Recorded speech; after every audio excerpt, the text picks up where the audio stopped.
একবার যদি আপনি কি করেন দুরূদ শরীফ পড়েন, আর আমরা আবার দুরূদ ইব্রাহিমটা সবাই আমরা পারি, কি বলেন পারি কিনা? আমরা একটু একসাথে পড়ি। আল্লাহুম্মা সাল্লি আলা মুহাম্মাদিন ওয়া আলা আলি মুহাম্মাদ কামা সাল্লাইতা আলা ইব্রাহিম ওয়া আলা আলি ইব্রাহিম ইন্নাকা হামিদুম মাজিদ। আল্লাহুম্মা বারিক আলা মুহাম্মাদ ওয়া আলা আলি মুহাম্মাদ কামা বারাকতা আলা ইব্রাহিম ওয়া আলা আলি ইব্রাহিম ইন্নাকা হামিদুম মাজিদ। দুরূদ শরীফের মধ্যে এটা হচ্ছে সর্বশ্রেষ্ঠ দুরূদ। অন্যান্য আরো দুরূদ শরীফ আছে। সাহাবায়ে কেরাম রাসূলকে জিজ্ঞাসা করলেন যে আল্লাহ পাক রব্বুল আলামিন আমাদেরকে আদেশ দিয়েছেন যে হে ঈমানদাররা নবীর উপরে তোমরা দুরূদ এবং সালাম পাঠাও, সালাত এবং সালাম পাঠাও। তো সালাম তো আমরা আপনাকে দিই, আসসালামু আলাইকা ইয়া রাসূলুল্লাহ, কিন্তু সালাত কেমনে পাঠাবো আমাদেরকে শিখিয়ে দেন। আল্লাহ রাসূল এবং সাহাবায়ে কেরামকে এই দুরূদ ইব্রাহিম শিখিয়েছেন। আমরা যে একটা পড়লাম আমাদের কি হয়েছে? 10টা নেকি আমাদের লেখা হয়েছে, 10টা গুনাহ মাফ হয়েছে। জান্নাতে আমাদের 10টা মর্তবা আল্লাহ পাক রব্বুল আলামিন বাড়িয়ে দিয়েছেন। সুবহানাল্লাহ। আমরা অনেক সময় এই দুরূদে থাকে রাসূলের প্রতি সালাম এবং সালাত এবং সালাম পেশ করার ব্যাপারে গাফিল থাকি।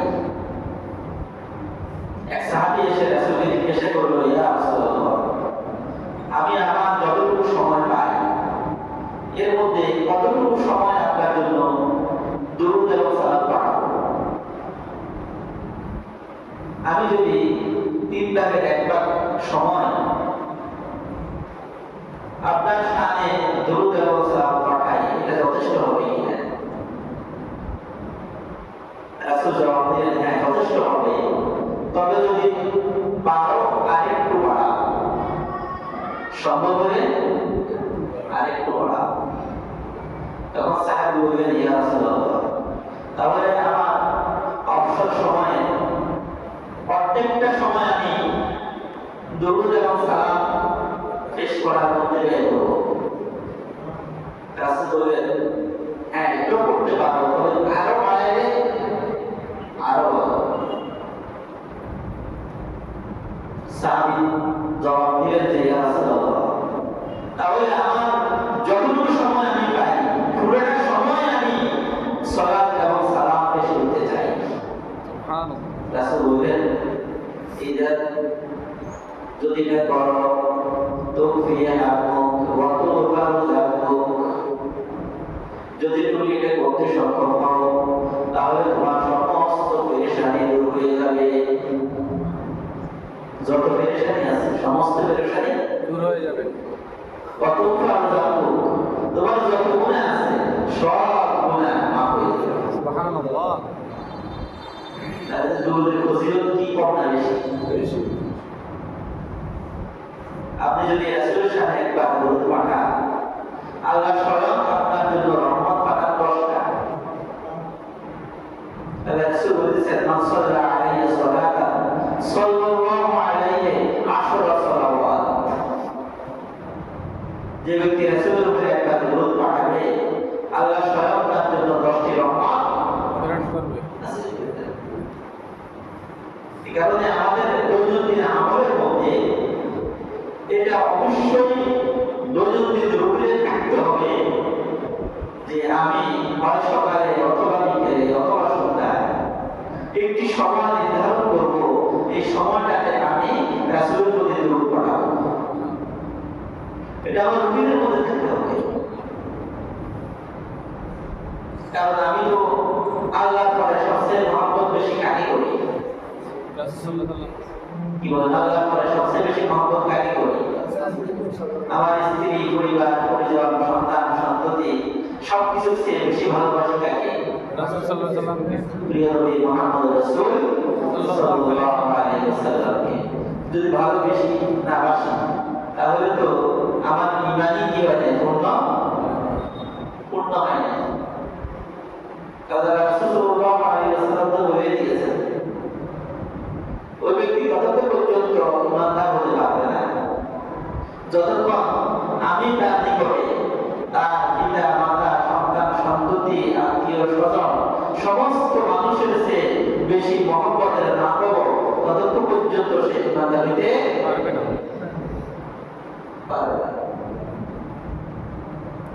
তাই আমরা রাসূলের প্রতি দরুদ পাঠের ক্ষেত্রে কি অলসতা দেখাবো কিনা?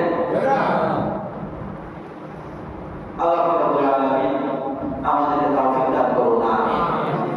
সম্মানিত উপস্থিতি, আমরা আল্লাহ রাব্বুল আলামিনের কালাম থেকে সূরাতুল আসর এই সূরার তাফসীর শুনেছিলাম, মনে আছে কিনা আপনাদের? কত নম্বর সূরা বলেছিলাম এটা? 103 নম্বর সূরা। 103 নম্বর সূরা, এটি আয়াত মাক্কি সূরা। এই সূরাটার গুরুত্বের ব্যাপারে বলেছি, ইমানদার যখন একজন আরেকজনের সাক্ষাৎ করবে তখন একজন আরেকজনকে এই সূরাটা তেলাওয়াত করে পড়ে শোনাবে। সাহাবায়ে কেরাম এই আমল করতেন। এরপরে আমরা এই সূরাটার প্রথম যে আয়াত ওয়াল আসর, এই আসরের ব্যাখ্যা করেছে তিনটা। কয়টা? তিনটা। এক নম্বর হচ্ছে সময়, দুই নম্বর হচ্ছে সালাতুল আসর, তিন নম্বর হচ্ছে আসর থেকে মাগরিবের সময়। মনে আছে কিনা আপনাদের? এরপরে আমরা দ্বিতীয় আয়াতের মধ্যে গিয়েছি, ইন্নাল ইনসানা লাফি খুসর, সমস্ত মানুষ ক্ষতির মধ্যে আছে। এই সমস্ত মানুষের মধ্যে কেউ বাদ নেই। এক ব্যক্তি যেমন ক্ষতিগ্রস্ত, ওই ব্যক্তির সমাজ, রাষ্ট্র, পরিবার, সমগ্র মানবতা ক্ষতির ভিতরে আছে। শুধু চারটি বৈশিষ্ট্য তাদের ভিতরে আছে, তারা ছাড়া ইল্লাল্লাযীনা আমানু ওয়া আমিলুস সালিহাতি ওয়া তাওয়াসাউ বিল হাক্কি ওয়া তাওয়াসাউ বিস সাবর। এক নম্বর বৈশিষ্ট্য হচ্ছে যারা ঈমান আনে, তারা ক্ষতি থেকে মুক্ত, তারা ক্ষতিগ্রস্ত হবে না। দুই নম্বর যারা নেক আমল করে, তিন নম্বর যারা হকের উপদেশ দেয়, চার নম্বর হচ্ছে যারা সবরের উপদেশ দেয়। এই চারটি বৈশিষ্ট্যের মধ্যে আমরা ঈমান যারা আনে তাদেরকে বলা হয় মুমিন, তাদেরকে বলা হয় ঈমান। কয়টি জিনিসের উপরে আনতে হয় এই বিষয় নিয়ে আমাদের আলোচনা চলতেছে, ঠিক আছে কিনা? ঈমান কয়টি জিনিসের উপরে আনতে হয়? 6টি জিনিসের উপরে। কয়টি জিনিসের উপরে? এক নম্বর ঈমান আনতে হবে আল্লাহর উপরে। কার উপরে? আমানতু বিল্লাহ, আমি ঈমান আনলাম আল্লাহর উপরে। আল্লাহ রাব্বুল আলামিনের উপরে ঈমান আনার অনেকগুলো দিক আমরা আলোচনা করেছি গত কয়েকদিন। কয়টা দিক আলোচনা করেছি মনে আছে কিনা কারো? মাশাআল্লাহ, 11টা দিক আমরা আলোচনা করেছি। আল্লাহর উপরে ঈমান আনার 11টি দিক আলোচনা করেছি গত কয়েকদিন। আজকে আমরা আল্লাহর উপরে ঈমানের পরে ঈমানের দ্বিতীয় রূপ সেটি হচ্ছে ফেরেশতাদের উপরে ঈমান আনা। কাদের উপরে? ফেরেশতাদের উপরে ঈমান। এবং ফেরেশতা কারা আমাদের জন্য একটা প্রশ্ন হবে, ফেরেশতা কি জিনিস? ফেরেশতা আরবিতে বলা হয় মালায়েকা। আরবিতে কি বলা হয়? মালায়েকা। ওই যে আমরা ঈমানের মুফাসসালের মধ্যে পড়ছি, আমানতু বিল্লাহি ওয়া মালাইকাতিহি। ফেরেশতা হচ্ছে জিসমুন নূরিয়্যুন ইয়াতাশাক্কালু বিল আশকাল নূরের তৈরি একটি সত্তা। কিসের তৈরি? নূরের তৈরি। নূরের তৈরি একটি সত্তা, যারা আল্লাহ রাব্বুল আলামিনের ইচ্ছা বিভিন্ন আকার আকৃতি ধারণ করতে সক্ষম। জিনেরাও কিন্তু নানা আকার আকৃতি ধারণ করতে পারে, কিন্তু পার্থক্য হচ্ছে জিনেরা হচ্ছে আগুনের তৈরি আর ফেরেশতারা হচ্ছে নূরের তৈরি। নূরের তৈরি। আল্লাহ রাব্বুল আলামিন তাদেরকে নূর দিয়ে তৈরি করেছেন। তাই ফেরেশতাদের উপরে ঈমান আনার যে কয়েকটি দিক রয়েছে, আমরা আজকে সেগুলো নিয়ে আলোচনা করব ইনশাআল্লাহ। এক নম্বর আছে ফেরেশতারা মানুষের উপর আল্লাহর বান্দা, আল্লাহর গোলামি করে। ফেরেশতারাও আল্লাহর গোলামি করে, তারাও আল্লাহর গোলাম, তারাও আল্লাহর বান্দা। তবে মানুষের সাথে ফেরেশতার পার্থক্য আছে। পার্থক্যটা হচ্ছে আল্লাহ রাব্বুল আলামিন মানুষকে গোলামি করা বা না করার স্বাধীনতা দিয়েছেন। কি দিয়েছেন? ومن شاء فليؤمن ومن شاء فليكفر। আল্লাহ রাব্বুল আলামিন কোরআন কারীমে বলেছেন যে মানুষেরা তোমাদের মধ্য থেকে যে চায় সেটা ঈমান আনে, আর যে চায় সেটা কুফরি করে। মানে তুমি চাইলে ঈমান আনতে পারো, কুফরিও করতে পারো, কিন্তু ফেরেশতাদের কি আল্লাহ রাব্বুল আলামিন এই স্বাধীনতা দেন। তাদেরকে আল্লাহ যা আদেশ করেন তারা সেটা মানতে বাধ্য। অবাধ্য হওয়ার কোনো তবিয়ত মাত্রা বৈশিষ্ট্য আল্লাহ রাব্বুল আলামিন তাদের ভিতরে তৈরি করেন। আল্লাহ রাব্বুল আলামিন ফেরেশতাদের পরিচয় দিয়ে বলেছেন বাল হুম ইবাদুন মুকরামুন। এরা হচ্ছে আল্লাহ রাব্বুল আলামিনের সম্মানিত গোলাম। আল্লাহ এদেরকে সম্মানিত বলছে। আর ওর মধ্যে ফেরেশতাদেরকে নিয়ে এক ধরনের শিরিক করা হতো। আরবের জাহিলি জামানার মানুষদের আকীদা ছিল, বিশ্বাস ছিল যে আল মালায়েকাতু বানাতুল্লাহ, ফেরেশতারা আল্লাহর বান্দা। নাউযুবিল্লাহ। কি কইতো? ফেরেশতারা আল্লাহর বান্দা। আল্লাহ রাব্বুল আলামিনের যেখানে স্ত্রী নাই, সন্তান নাই, সেখানে তারা ফেরেশতাদেরকে আল্লাহর বান্দা হিসেবে কি করতো? সাব্যস্ত করতো। আল্লাহ রাব্বুল আলামিন তাদের সেই বিশ্বাস এবং তাদের সেই আকীদাকে রদ করে সুস্পষ্টভাবে বলে দিয়েছেন বাল হুম ইবাদুন মুকরামুন। এরা হচ্ছে আল্লাহ রাব্বুল আলামিনের সম্মানিত বান্দা। তাই ফেরেশতাদের ব্যাপারে এক নম্বর আকীদা কি? এক নম্বর বিশ্বাস করতে হবে যে এরা আল্লাহর বান্দা। দুই নম্বর হচ্ছে আল্লাহর অবাধ্য হওয়ার ইখতিয়ার তাদের নেই। আল্লাহর অবাধ্য হওয়ার ইখতিয়ার তাদের নাই।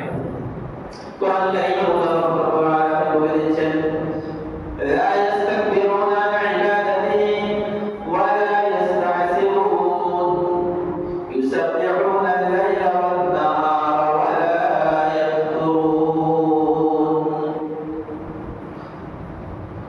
আল্লাহ রাব্বুল আলামিনের ইবাদত করার ব্যাপারে তারা গর্ব অহংকার প্রদর্শন করে না।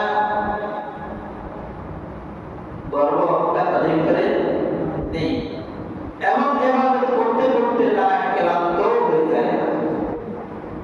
মানুষের মধ্যে কি রাতি আসা নেই?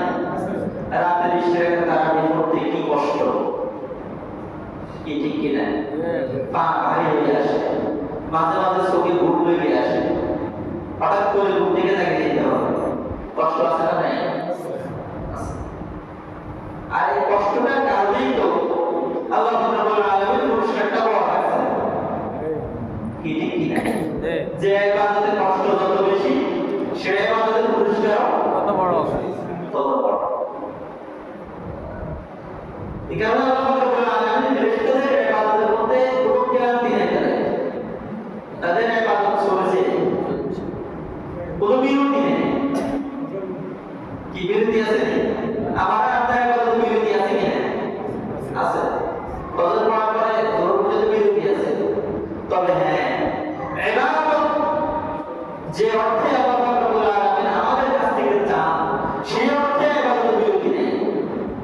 কারণ ইমানদার ব্যক্তির প্রত্যেকটি কাজই হচ্ছে ইবাদত। ইমানদার ব্যক্তির ঘুমও ইবাদত, ইমানদার ব্যক্তির খাওয়া দাওয়াটাও ইবাদত, ইমানদার ব্যক্তির চাকরি বাকরিটাও খ্যাত খামারও ইবাদত। যদি সে এগুলোকে আল্লাহ রাব্বুল আলামিনের বিধান মোতাবেক পরিচালনা করে, তাহলে ইমানদারের সবটাই কি তার বিশ্রামটাও ইবাদতের অংশ। সুবহানাল্লাহ। আর এই ফেরেশতাদের ইবাদতের কোনো কি নেই, বিরতি নাই। ইউসাববিহুনা আল-লাইলা ওয়ান-নাহার, এরা দিনে রাতে সব সময় আল্লাহ রাব্বুল আলামিনের তাসবিহের মধ্যে ব্যস্ত আছে। আল্লাহ রাব্বুল আলামিনের তাসবিহ পাঠ করত। সুবহানাল্লাহি ওয়া আলহামদুলিল্লাহি ওয়া লা ইলাহা ইল্লাল্লাহ আল্লাহু আকবার ওয়া লিল্লাহিল হামদ। এগুলো কি তাসবিহ না? এই তাসবিহের আছে আল্লাহ রাব্বুল আলামিনের গুণ কীর্তন এবং তার সমস্ত পবিত্রতার ঘোষণা এরা সর্বদাই দিয়ে যাচ্ছে। এটাই তাদের কাজ। 3 নম্বরে আসেন আল্লাহ রাব্বুল আলামিন ফেরেশতাদেরকে আমাদের চোখের আড়ালে রেখেছেন। আমরা কি ফেরেশতা দেখি? আমাদের চোখের আড়ালে রেখেছেন ফেরেশতাদেরকে। ফেরেশতা আমাদের চোখে দেখা যায় না, তবে হ্যাঁ আল্লাহ রাব্বুল আলামিন নবীদের কাছে ফেরেশতাদেরকে দেখেছেন, ফেরেশতাদেরকে দেখিয়েছেন। আল্লাহ রাসূল সাল্লাল্লাহু আলাইহি ওয়াসাল্লাম জিবরাইল আমিনকে দেখেছেন। যখন জিবরাইল আমিন রাসূলকে বলে কথা বলে নিয়ে এসেছেন, কি ঠিক কিনা? তারা বলেন মধ্যে বলে নিয়ে এসেছেন। একেবারেই জিবরাইল আমিনের আল্লাহ রাব্বুল আলামিন তাকে যে সুরতে সৃষ্টি করেছেন, রাসূল তাকে সেই সুরতেই দেখেছেন। এবং রাসূল হাদিসে বলে দিয়েছেন যে জিবরাইল আমিনকে আমি দেখেছি আলা সুরতিহি, তার নিজের আকৃতিতে লাহু সিত্তু মিয়াতে জানাহিন, যে তার 600 ডানা আছে। কত? 600 ডানা। কসাবতাল উফুক, জিবরাইল আমিন যখন 600 ডানা নিয়ে আমার নিকটে এসেছে, তখন পুরা দিগন্তটা ভরে গেছে, পুরো দিগন্তটা ভরে গেছে। এমন এক শক্তিশালী ফেরেশতা আল্লাহ রাব্বুল আলামিন বানাইছেন কাকে? জিবরাইল আমিন। তো মাঝে মাঝে নিজের আকৃতি না এসে অধিকাংশ সময় জিবরাইল আমিন রাসূলের কাছে আসতেন কার আকৃতিতে? মানুষের ইয়াহিয়া আল-কালাবি রাদিয়াল্লাহু তাআলা আনহু নামক এক সাহাবীর আকৃতিতে রাসূলের নিকটে আসতেন। সাহাবায়ে কেরাম মাঝে মাঝে বুঝতে পারতেন যে ইনি ফেরেশতা, অথবা যাওয়ার পরে রাসূল বলেছেন যে ইনি জিবরাইল। রাসূলের কাছে আসিয়া এক ব্যক্তি হঠাৎ করে উদয় হলো। সাহাবায়ে কেরাম বলতেছেন যে এই লোকটা আমরা কেউ চিনি না, কোথা থেকে আসছে, কেউ চিনি না কোথা থেকে আসছে। তার চুলগুলো সাদা, গায়ে দবদবে সাদা রঙের কাপড় পরিহিত, দবদবে সাদা রঙের কাপড় পরিহিত। সফরের কারণে তার চেহারার মধ্যে যে ধরনের ফেরেশানি থাকার কথা, সফরের যে ছাপ থাকার কথা, সেটা তার শরীরের মধ্যে নাই। বুঝা গেছে যে দীর্ঘক্ষণ সফর করে আসেনি। এসে একেবারে রাসূলের সামনে গিয়ে বসে নিজের হাঁটুকে রাসূলের হাঁটুর সাথে মিলিয়ে দিলেন, নিজের হাতকে রাসূলের উপরে রাখলেন, রাখার পরে একটা একটা করে রাসূলকে প্রশ্ন করা শুরু করলেন। একটা করে জিজ্ঞাসা করলেন মাল ঈমান, ঈমান কি? আবার জিজ্ঞাসা করলেন মাল ইসলাম, ইসলাম কি? আবার জিজ্ঞাসা করলেন মাল ইহসান, ইহসান কি? রাসূল জবাব দেন, আবার সে নিজে বলে সদাক্তা, আপনি ঠিক বলেছেন। নিজে প্রশ্ন করে, রাসূল উত্তর দিয়ে আবার বলে আপনি কি বলেছেন? ঠিক বলেছেন। তো এই লোকটা তার প্রশ্ন এবং জবাব শেষে চলে যাওয়ার পরে রাসূল সাহাবায়ে কেরামকে জিজ্ঞাসা করলেন যে তোমরা কি জানো কিছুক্ষণ আগে যে লোকটা আসছে সে কে? সাহাবায়ে কেরাম বললেন আল্লাহ ওয়া রাসূলুহু আ'লাম। আল্লাহ এবং তার রাসূল ভালো জানেন, আমরা তো এই লোকটাকে চিনি না। রাসূল বললেন ইনি হচ্ছেন জিবরাইল, আতাকুম ইউআল্লিমুকুম দীনাকুম। জিবরাইল তোমাদের কাছে এসেছে তোমাদেরকে তোমাদের দ্বীন শেখানোর জন্য। সুবহানাল্লাহ। সাহাবায়েরা তখন জিবরাইলকে দেখছে কিনা? মানুষের আকৃতিতে আছে, ফেরেশতার আকৃতিতে? মানুষের তাই ফেরেশতাদের ব্যাপারে আমাদের 3 নম্বর আকিদা কি? ফেরেশতাদেরকে দেখা যায় না। ফেরেশতাদেরকে দেখা যায় না। 1 নম্বর হচ্ছে তারা আল্লাহর সম্মানিত বান্দা। এই বিশ্বাস করতে হবে এরা আল্লাহর সম্মানিত বান্দা। 2 নম্বর হচ্ছে যে এরা আল্লাহর ইবাদত করার ব্যাপারে কি হয় না? গাফিল হয়। 3 নম্বর হচ্ছে আমরা এদেরকে আমাদের চোখে দেখতে পাই না। 4 নম্বর হচ্ছে আল্লাহর কোন আদেশের দ্বারা অবাধ্য হয় না। লা ইয়াসুনাল্লাহ মা আমারুহুম ওয়া ইয়াফআলুনা মা ইউমারুন। আল্লাহ রাব্বুল আলামিন বলেন লা ইয়াসুনাল্লাহ মা আমারুহুম। আল্লাহ তাআলা তাদেরকে যে আদেশ করেন তারা সেই আদেশের অবাধ্য হয় না। ওয়া ইয়াফআলুনা মা ইউমারুন, এবং তাদেরকে যা আদেশ করা হয় তারা সেটা পুরোপুরিভাবেই সম্পাদন করে। তাই সাইডে বলছে কি এরা আল্লাহ রাব্বুল আলামিনের কোন আদেশের অবাধ্য হয় না।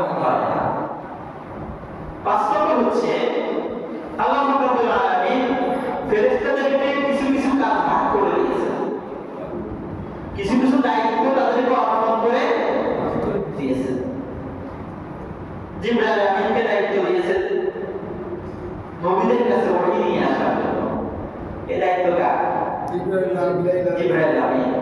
কারণ এই ব্যাপারে তিনি দক্ষ, বিশ্বস্ত। দক্ষ, বিশ্বস্ত। মিকাইলকে দায়িত্ব দিয়েছেন কিসের জন্য? বৃষ্টি নাযিলের জন্য। বৃষ্টি নাযিল। ইসরাফিলকে দায়িত্ব দিয়ে রেখেছেন শিক্ষা উদ্গার দেওয়ার জন্য। দায়িত্ব আছে কিনা? অপেক্ষায় আছে। আল্লাহ যখন আদেশ করবেন ফু দাও, সাথে সাথে শিক্ষায় উদ্গার দেবেন, দুনিয়া কি হয়ে যাবে? ধ্বংস হয়ে যাবে। আজরাইলকে দায়িত্ব দিয়ে রেখেছেন মালাকুল মাউত, সমস্ত প্রাণীগুলোর জীবন জানকে কবজ করার জন্য। ফেরেশতাদের মধ্য থেকে কিছু ফেরেশতাকে দায়িত্ব দিয়ে রেখেছেন ওই পাহাড়গুলোকে স্থির রাখার জন্য। কিছু ফেরেশতাকে দায়িত্ব দিয়ে রেখেছেন জাহান্নামের পাহারা দেওয়ার জন্য। কিছু ফেরেশতাকে দায়িত্ব দিয়ে রেখেছেন মাতৃগর্ভে সন্তানকে সুরক্ষিত রাখার জন্য। সুবহানাল্লাহ। মাতৃগর্ভে সন্তানকে সুরক্ষিত রাখার জন্য আল্লাহ সেখানে ফেরেশতা নিয়োগ করে রেখেছেন। এমনি এমনি সন্তান দুনিয়াতে আসে না। আল্লাহ রাব্বুল আলামিন সেখানে ফেরেশতাদের মাধ্যমে কি করা? মেকানিজম করা। কিছু কিছু ফেরেশতাদেরকে আল্লাহ রাব্বুল আলামিন দায়িত্ব দিয়ে রেখেছেন যে তারা মানুষের সমস্ত কর্মকাণ্ডগুলো লিপিবদ্ধ করে। আছে কিনা? মা ইয়ালফিযু মিন কাওলিন ইল্লা লাদাইহি রাকীবুন আতীদ। মানুষের জবান থেকে যতগুলো শব্দ বের হয়, যতগুলো কথা তাদের জবান থেকে বেরিয়ে আসে, সব কথা সংরক্ষণ করে একজন রক্ষক। এরা কারা? আল্লাহ নির্ধারিত ফেরেশতা। আল্লাহ নির্ধারিত ফেরেশতা। একজন দুজন নয়। কিরামান কাতিবিন ইয়ালামুনা মা তাফআলুন। আল্লাহ রাব্বুল আলামিন বলেন সম্মানিত লেখকদেরকে নির্ধারণ করে রেখেছেন, তারা তোমরা যা আমল করা পুরোটাকেই তারা সংরক্ষণ করে। আপনি ছোট একটা করছেন, বড় একটা করছেন, কোনোটাই তাদের লেখাতেই কি যায় না? বাদ যায় না। তাদের আসে আমলনামা হাসরের মাঠে আপনারা আমার হাতে আসবে কিনা? সেটার নাম হচ্ছে কিতাব। লা ইউবাদিরু সগীরাতাও ওয়ালা কাবীরাতান ইল্লা আহসাহা। আল্লাহ বলেছেন সেটা এমন এক কিতাব হবে সেখানে ছোট বড় সবকিছুকে আল্লাহ রাব্বুল আলামিন এই ফেরেশতাদের মাধ্যমে সংরক্ষণ করে রেখেছেন, বুঝে রেখেছেন, কোনোটাই বাদ করবে না। ফেরেশতাদের মধ্যে আরো কিছু ফেরেশতাকে আল্লাহ রাব্বুল আলামিন নিয়োজিত করে রেখেছেন কবরের মধ্যে বান্দাকে সুয়াল জবাব করার জন্য। আছে কিনা? বান্দা শেষ নিঃশ্বাস ত্যাগ করার পরে যখন তাকে দাফন করা হয় তখন সেখানে মুনকার নাকির নামক দুজন ফেরেশতা আসে, এসে তাকে উঠানোর পরে একটা একটা করে দাঁড়িয়ে করতে থাকে প্রশ্ন, মা রব্বুকা ওয়া মা দীনুকা ওয়া মা হাযা আর-রাজুল আল্লাযী বু'িসা ইলাইকুম। তোমার রব কে ছিল, তোমার দ্বীন কি ছিল, যে ব্যক্তিকে তোমাদের কাছে পাঠানো হয়েছে তার ব্যাপারে তোমার ধারণা কি? এই প্রশ্নগুলো কি কবরে করবে কিনা? এই দায়িত্ব কাকে দিয়েছেন? মুনকার নাকির কিছু ফেরেশতাকে দিয়েছেন। আল্লাহ রাব্বুল আলামিন আরো কিছু ফেরেশতাকে দায়িত্ব দিয়ে রেখেছেন যারা জান্নাতের দরজায় অবস্থান করে জান্নাতীদেরকে অভ্যর্থনা জানাতে থাকবে। কি বলেন, কোন নেয়ামত যখন আসে তখন গেট দিয়ে আল্লাহ অভ্যর্থনা জানানোর জন্য কিছু আগে বাড়াইয়া নারায়ে তাকবীর আল্লাহু আকবার আহলান সাহালান। আছে কি না? আছে। মেহমানের সমান আল্লাহ জান্নাতে যারা যাবে এদের চেয়ে উত্তম আর এদের চেয়ে মর্যাদাবান মেহমান কি আর কেউ আছে না? আল্লাহ রাব্বুল আলামিন তাদেরকে এই ফেরেশতাদের মাধ্যমে রায় গাইসা সম্পর্কতা দিলেন। আল্লাহ বলেছেন وَيَدْخُلُونَ عَلَيْهِمْ مِنْ كُلِّ بَابٍ। আল্লাহ ফেরেশতারা জান্নাতের প্রত্যেকটি দরজা দিয়ে এই ঈমানদারদের নিকটে প্রবেশ করবে আর বলবে সালামু আলাইকুম, তোমাদের উপরে সালাম। সব দরজা দিয়ে ঢুকবে, কি দিবে? সালাম দিবে। এই ফেরেশতাদেরকে আল্লাহ রাব্বুল আলামিন এই কাজে দিয়ে রেখেছেন, নিয়োজিত। আরো কিছু ফেরেশতা রয়েছে আল্লাহ রাব্বুল আলামিন যাদেরকে তারা আরশ বহন করার জন্য নিয়োজিত করেছেন। গতদিনও বলেছি আরশ বহনকারী ফেরেশতা কতজন? কতজন? কতজন বলেছি কিন্তু এই দোয়া আছে কিন্তু গতকালকে বলেছি আরশ বহনকারী ফেরেশতা 8 জন। কয়জন? 8 জন। 8 জন। ويحمل عرش ربك يومئذ ثمانية। কোরআন শরীফে আল্লাহ রাব্বুল আলামিন বলে দিয়েছেন সেদিন আল্লাহ আরশ বহন করবে 8 জন ফেরেশতা, এরা হামালাতুল আরশ। তাই এইভাবে আল্লাহ রাব্বুল আলামিন এই ফেরেশতাদেরকে এক এক গ্রুপকে এক এক কাজে নিয়োজিত করে রেখেছেন। এই ফেরেশতারা হচ্ছে আল্লাহ রাব্বুল আলামিনের সেনাবাহিনী। এটা কি? আল্লাহ তাদের সংখ্যা কত? ফেরেশতাদের সংখ্যা কত? এটা কি আমরা কেউ জানি? না। ফেরেশতাদের সংখ্যা অগণিত। ওয়ালিল্লাহি জুনুদুস সামাওয়াতি ওয়াল আরদ। আসমান এবং জমিনের মধ্যে আল্লাহ রাব্বুল আলামিনের অসংখ্য সৈন্য বাহিনী রয়েছে। ওয়া মা ইয়ালামু জুনুদা রাব্বিকা ইল্লা হু।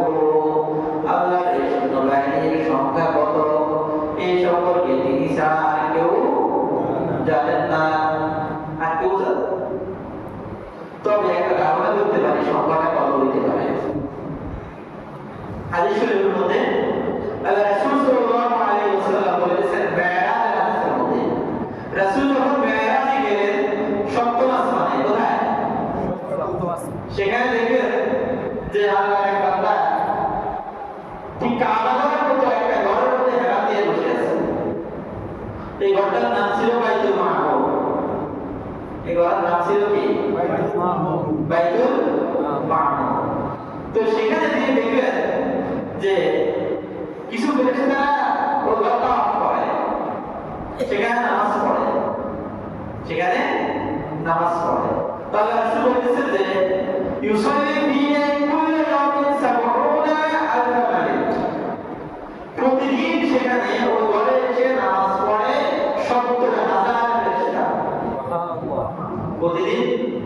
لا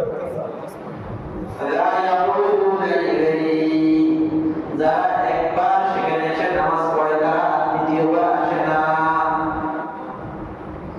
যারা একবার আসে তারা দ্বিতীয়বার আসে না।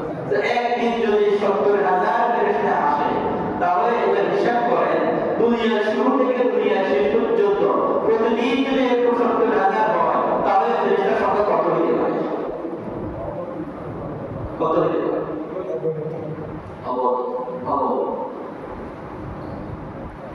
তাহলে এই ফেরেশতা আল্লাহ রাব্বুল আলামিনের কাছে কি হয়েছে? নিয়োজিত হয়েছে। এ হলো ফেরেশতাদের প্রতি ঈমানের যে কয়েকটি দিক। এরপরে কোন বিষয়ে বলি না? আমানতু বিল্লাহি ওয়া মালাইকাতিহি ওয়া কুতুবিহি। 3 নম্বর হচ্ছে কিতাবের প্রতি ঈমান আনা। কিসের প্রতি? কিতাবের প্রতি ঈমান আনা। কিতাবের উপর আল্লাহ রাব্বুল আলামিন মানব জাতির হেদায়েতের জন্য যে কিতাব নবীদের মাধ্যমে আমাদের কাছে পাঠিয়েছেন, এটা হচ্ছে সেই আসমানী আম্বিয়া আলাইহিস সালামের মাধ্যমে পাঠিয়েছেন। হযরত আদম আলাইহিস সালাম যখন আল্লাহ রাব্বুল আলামিন তাকে দুনিয়াতে পাঠালেন, সাথে সাথে বলে দিলেন فإما يأتينكم مني هدى فمن تبع هداي فلا خوف عليهم ولا هم يحزنون। যে আপনার কাছে যখন আমার পক্ষ থেকে হেদায়েতের বাণী পৌঁছাবে, বনি আদমের কাছে যখন আমার পক্ষ থেকে হেদায়েতের বাণী পৌঁছাবে, فمن تبع هداي ওই হেদায়েতের বাণীকে যারা অনুসরণ করবে فلا خوف عليهم ولا هم يحزنون। তাদের জন্য কোনো ভয় থাকবে না, তাদের জন্য কোনো পেরেশানি থাকবে না, কোনো চিন্তা তাদের থাকবে না।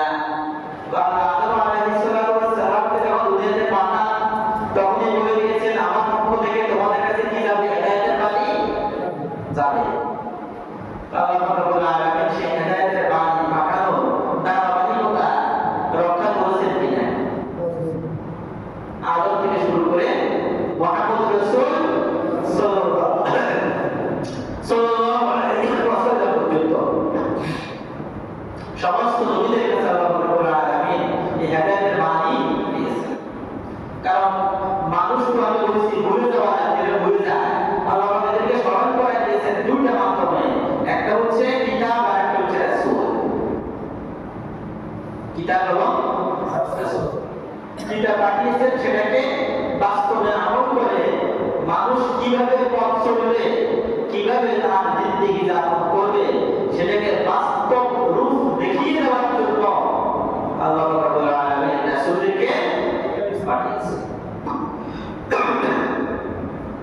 এই আসমানি কিতাবের সংখ্যা, মাশহুর কিতাবের সংখ্যা 104টি। কয়টি? 104।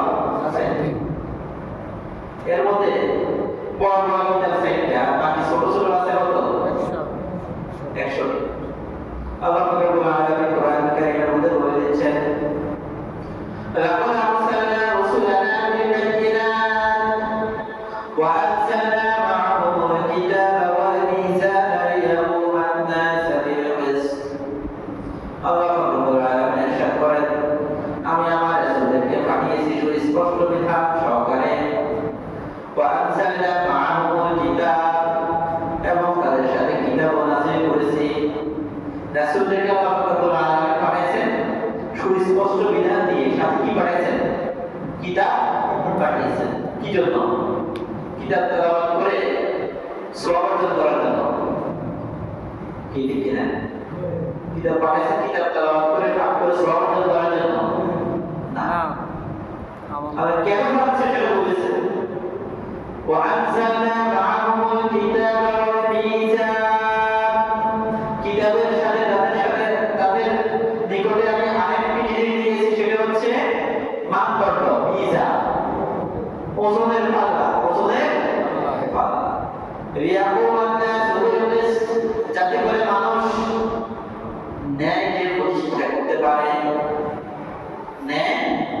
প্রতিষ্ঠা করতে পারে কি দিয়ে? কিতাব দিয়ে। নাকি নিজের মন মতো? নিজের মন মতো যদি কেউ দুনিয়া চালায় তাহলে সেখানে কি জুলুম এবং অন্যায় দিয়ে আল্লাহর জমিন ভরে যাবে কিনা?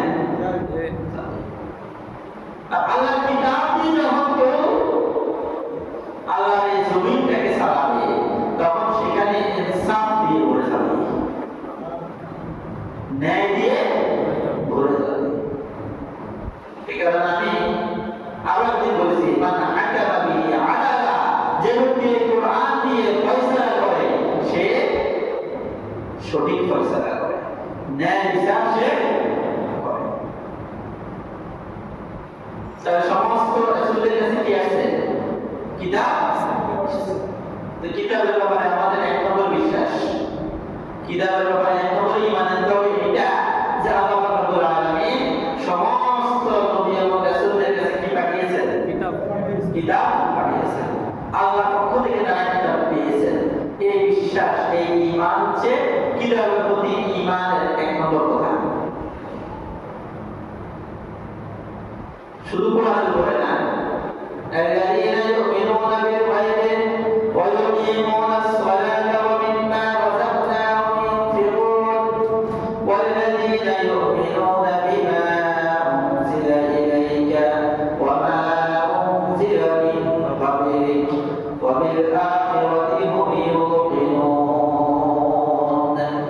الله رب العالمين বলেছেন মুত্তাকি হচ্ছে ওই সমস্ত মানুষগুলো যারা গায়ের উপরে বিশ্বাস করে, নামাজ কায়েম করে, তাদেরকে আমি যে রিজিক দিয়েছি সেখান থেকে তারা আল্লাহর পথে ব্যয় করেন, এবং যারা আপনার প্রতি যে কিতাব নাযিল করেছিলাম কুরআন, এই কিতাবের উপরে ঈমান আনে, আপনার আগে যত নবী এবং রাসূলদের কাছে যত কিতাব পাঠিয়েছি সে সমস্ত কিতাবগুলোও তারা ঈমান আনে, সেগুলোকেও তারা বিশ্বাস করে।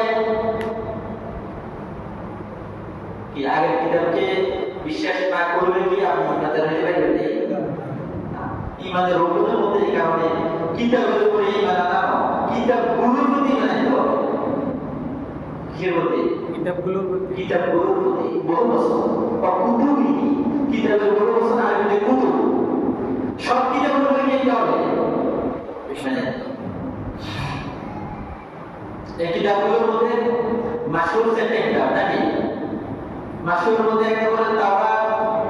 এই কিতাবটা আল্লাহ রাব্বুল আলামিন পাঠিয়েছেন হযরত মুসা আলাইহিস সালামের কাছে। হযরত মুসা আলাইহিস সালামের কাছে কিতাবের মধ্যে এটা হচ্ছে সবচেয়ে বড় কিতাব। যতগুলো আল্লাহ রাব্বুল আলামিন কিতাব পাঠিয়েছেন তার মধ্যে তাওরাতটা হচ্ছে সবচেয়ে আকারের দিক থেকে সবচেয়ে বড় কিতাব কোনটা? তাওরাত।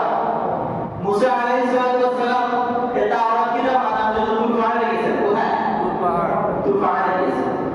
তো এই কিতাবগুলো আনার জন্য তিনি 70টা উটের পিঠে বোঝাই করে কিতাবটা এনেছেন। কত? 70টা উটের পিঠে বোঝাই করে এই কিতাবটা তুর পাহাড় থেকে বনি ইসরাইলের কাছে নিয়ে আসছেন। তাহলে এক ছোটখাটো কিতাব না বড় কিতাব? ইনশাআল্লাহ খুব বড় কিতাব।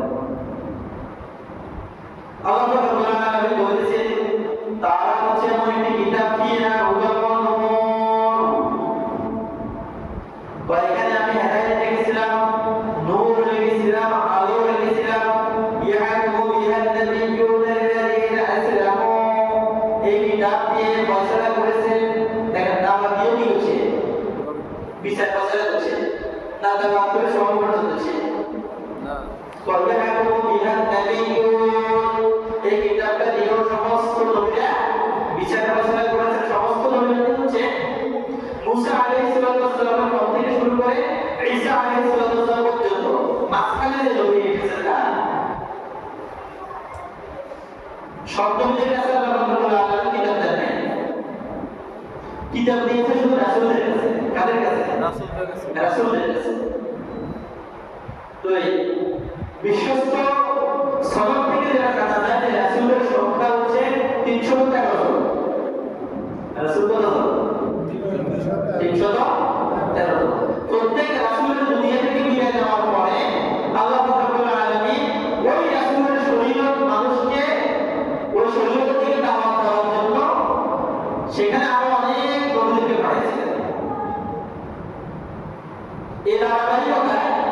বনি ইসরায়েলের মধ্যে আল্লাহ রাব্বুল আলামিন 1 লক্ষ বেশি নবী পাঠাইছেন।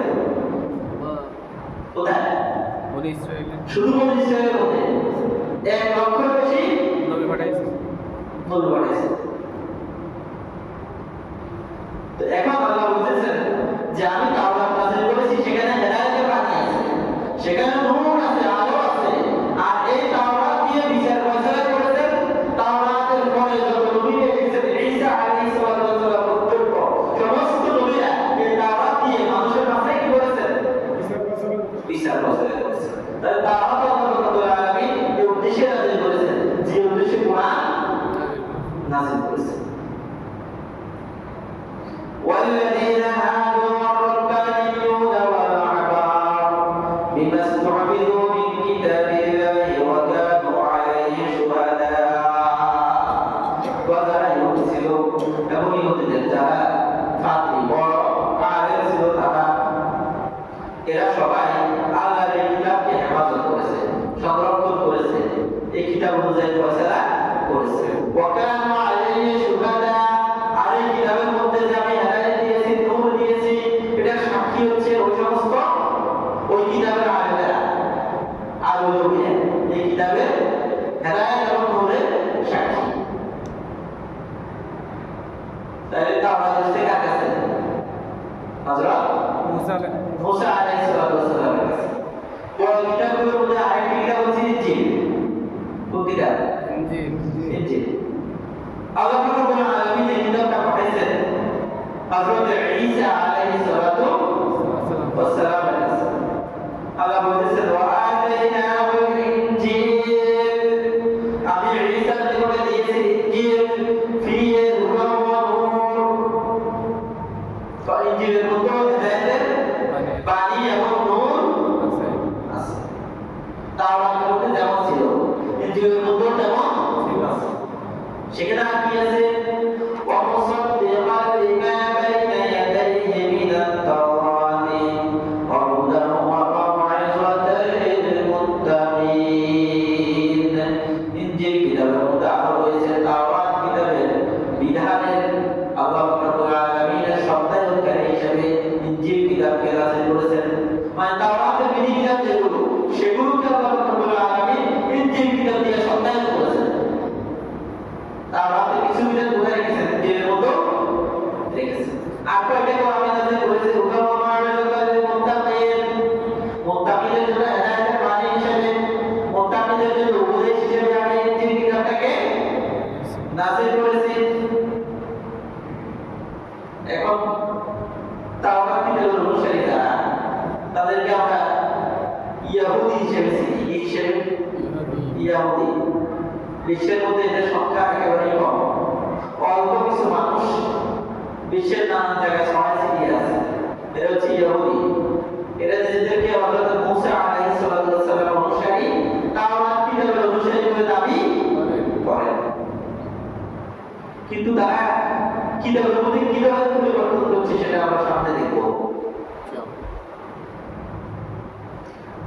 3 নম্বরে যে কিতাবটি আল্লাহ রাব্বুল আলামিন যে বড় কিতাব ঈমান জাতির হেদায়েতের জন্য নাযিল করেছেন, সেটা হচ্ছে জাবুর।